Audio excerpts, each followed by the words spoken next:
India की सबसे सस्ती ईवी होने वाली ओला S1 एयर कुछ दिनों में लॉन्च होने वाली है। इसको टैगलाइन दिया गया है सबसे सस्ती ईवी करके, क्योंकि मार्केट में जितनी भी ईवी है उसमें से सबसे कम रेट में यही है। तो अगर आप इसको लेने का सोच रहे हैं तो इसकी कुछ खासियत है और कुछ खामी है जिसके बारे में आप सबको पता होना चाहिए। तो इस वीडियो का पर्पस यही रहेगा कि 5 negative point 5 positive point, but तरीका बहुत डिफरेंट रहने वाला है। 1 पॉजिटिव एंड 1 नेगेटिव पॉइंट से मैं आपको क्लियर करूंगा ताकि बैलेंस मेंटेन रहे, और होप करूंगा कि सभी पॉइंट आपके दिल को छुएंगे, यानी कि आप सब रिलेट कर सकेंगे। ये पॉइंट आपके लिए अच्छा होगा।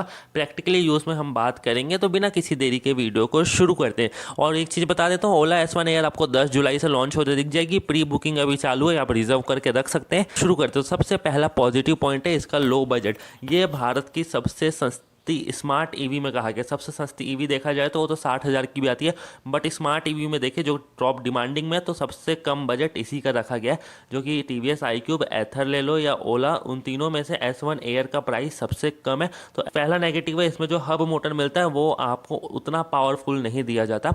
0 to 45 की स्पीड ये 3 सेकंड में कवर तो कर लेता है, but hub motor mid drive motor से थोड़ा सा लेस पावरफुल होता है। बाकी ये लो मेंटेनेंस है, तो इसके कोई दिक्कत आने वाली नहीं है। सेकंड, इसका पॉजिटिव पॉइंट की बात करेंगे, इसमें आपको फीचर्स वही देखने को मिलते हैं जो S1 में और S1 Pro में देखने को मिलते हैं। म्यूजिक देखने को मिलेगा, टच स्क्रीन देखने को मिलेगा, मैप, कॉलिंग, ये सब स्मार्ट फीचर आपको ओला S1 एयर में सेम देखने को मिलेंगे। सेकंड, इसका नेगेटिव पॉइंट है, इसमें आपको कोई भी डिस्क ब्रेक देखने को नहीं मिलेगा, ना ही कोई एलॉय व्हील देखने को मिलेगा, जिसकी वजह से लेस कॉन्फिडेंस आएगा ड्राइवर को, क्योंकि इसकी टॉप स्पीड 85 किलोमीटर रखी गई है। 85 किलोमीटर बहुत होता है, क्योंकि घर में बच्चे भी चलाते हैं जो कि 14-16 साल के होते हैं, तो डिस्क ब्रेक रहता तो कंट्रोल करने में ईजी जाता। तो बिना डिस्क ब्रेक के गाड़ी इतनी स्पीड में अनबैलेंस होने के चांसेस बहुत ज़्यादा बढ़ जाएंगे। तो अगर म्यूजिक सिस्टम ना दे के इसमें डिस्क ब्रेक भी दिया जाता तो वो एक वैल्यू फॉर मनी कहलाता। फिलहाल हम इसके थर्ड पॉजिटिव पॉइंट की तरफ चलते हैं। अब जो इसमें डिज़ाइन है वो गुड डिज़ाइन, जैसे कि लोगों का डिमांड था। फ्लैट फुट रेस्ट मिलेगा, पीछे में आपको ग्रैब हैंडल देखने को मिलेगा, ड्यूल सस्पेंशन देखने को मिलेगा फ्रंट में, और रियर का शॉकअप भी आपको ड्यूल में ही देखने को मिलेगा। पहले वो हॉरिजॉन्टल रहता था वन में, अब आपको वर्टिकल देखने को मिलेगा, जो कि बहुत ही अच्छी बात है। अब जिन लोग को डाउट या क्वेश्चन था कि ओला मजबूत नहीं है, टूट जाती है सामने से टकराने से, अब उनका डाउट दूर कर दिया गया। अब लोग इसको लेने के लिए तैयार हो जाएंगे इसका सस्पेंशन ही देख के। तो वो एक पॉजिटिव पॉइंट आप बोल सकते हैं, इसके डिज़ाइन में चेंजेस किया गया है। और वही चीज़ इसका अगर हम नेगेटिव में देखें, इसका थर्ड नेगेटिव जो पड़ रहा है वो है इसका कॉस्ट कटिंग, क्योंकि इसमें फिर भी मेन स्टैंड नहीं दिया जा रहा। साइड स्टैंड की क्वालिटी उतनी अच्छी नहीं है। यहाँ पे फोटो देख के आप जज मत कर लेना, इसका स्टैंड बहुत मजबूत है। ये टेम्पररी के लिए, अगर आप इसको डेली ऐसे बैठना चालू कर दोगे तो ये ऐसी तैसी होकर टूट जाएगा। और अगर इसका एक स्टैंड टूट गया तो इसका सेंसर काम नहीं करेगा, और सेंसर काम अगर नहीं करा तो आपकी गाड़ी वहीं रुक जाएगी, चलने लायक भी नहीं रहेगी। तो ये एक इसका एक डिसएडवांटेज है। साइड स्टैंड के साथ लेडीज़ फुट रेस्ट भी नहीं दिया। आप एसेसरीज में उसको लगवा सकते हैं, बट कंपनी की तरफ से उसको देना चाहिए था, तो वो एक कॉस्ट कटिंग है, आपको एक्स्ट्रा पे करके देना पड़ेगा। Third panel body. Third panel body क्या होता है? ओला हमारी 3 बॉडी पैनल से जुड़ी है, फ्रंट का, फिर मिड का, फिर पीछे वाला। तीनों में से अगर कोई भी डैमेज होता है, थोड़ा सा भी क्रैक आता है, तो आपको पूरा ही पैनल चेंज करवाना पड़ेगा जब आपका इंश्योरेंस ख़त्म हो जाएगा। और अगर आप 1 से 2 बार क्लेम कर लियो हो जीरो डेप्थ इंश्योरेंस, तो आपको पैसा देना ही पड़ेगा। स्कूटी में क्या रहता है कि थोड़ा सा डेंट आ जाता है तो वही पार्ट रिप्लेस हो जाते हैं आगे से कुछ, बट ओला में ऐसा नहीं है। अगर आपका कुछ भी क्रैक आता है, क्योंकि फाइबर बॉडी है, तो आपका पूरा पैनल ही रिप्लेस होगा। पूरा पैनल आपका ज़्यादा महंगा नहीं पड़ेगा। अगर आप ऑल ओवर बॉडी का भी करवाओगे तो आपका 11,000 का नया सेट आता है। तो थोड़ा सा पैनल भी आप एक साइड का करवाते हो तो 2 या 4 या 5,000 ऐसा कुछ समथिंग पड़ेगा। तो ये कॉस्टली पड़ जाएगा धीरे धीरे बाद में, देखते देखते जब आपका इंश्योरेंस खत्म हो जाएगा। चलते हैं इसके फोर्थ पॉजिटिव पॉइंट की तरफ। उससे पहले वीडियो को आप यहाँ तक देख ही लिए तो लाइक और सब्सक्राइब करने में कंजूसी मत करना, तुरंत लाइक कर दो, सब्सक्राइब कर दो, क्योंकि बिल्कुल फ्री है और बहुत ही अच्छे अच्छे अपडेट आने वाले ओला से रिगार्डिंग। तो जल्दी से सब्सक्राइब करके रखे रहो चैनल को। तो जो इसका फोर्थ पॉजिटिव पॉइंट है, ये इसका थर्ड फेसलिफ्ट मॉडल है।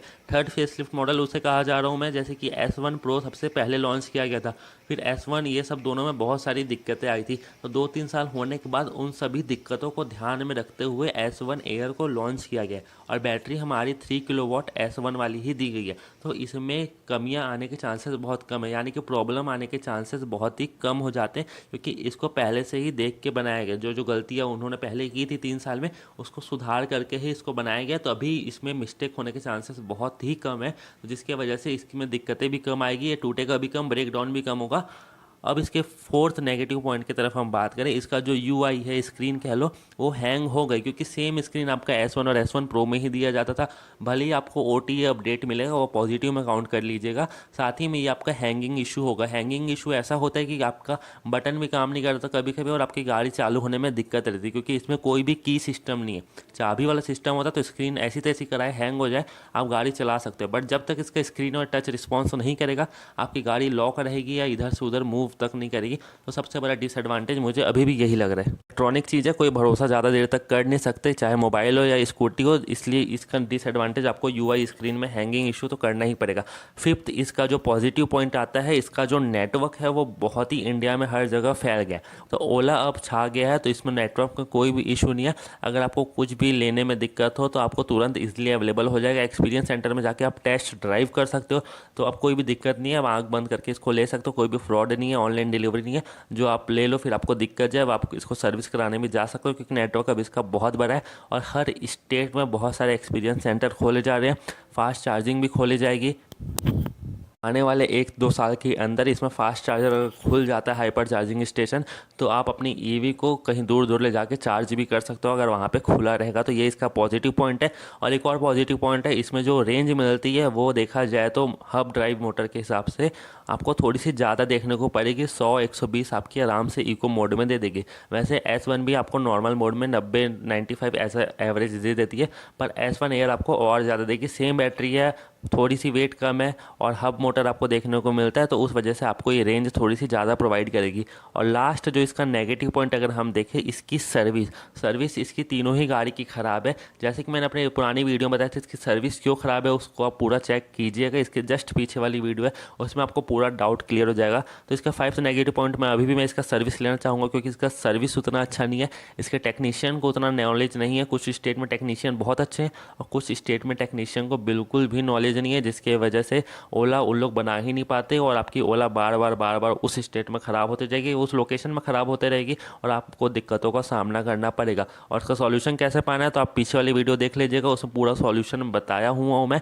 तो होप करता हूँ ये वीडियो आपको अच्छा लगा होगा। और कोई भी आपको नेगेटिव या पॉजिटिव पॉइंट लग रहा है S1 एयर के लिए जो मैं छोड़ दिया हूँ, तो आप नीचे कमेंट कर देना। मिलते हैं आपको फिर किसी वीडियो में, तब तक के लिए लाइक करना, शेयर करना, सब्सक्राइब करना। Thanks for watching.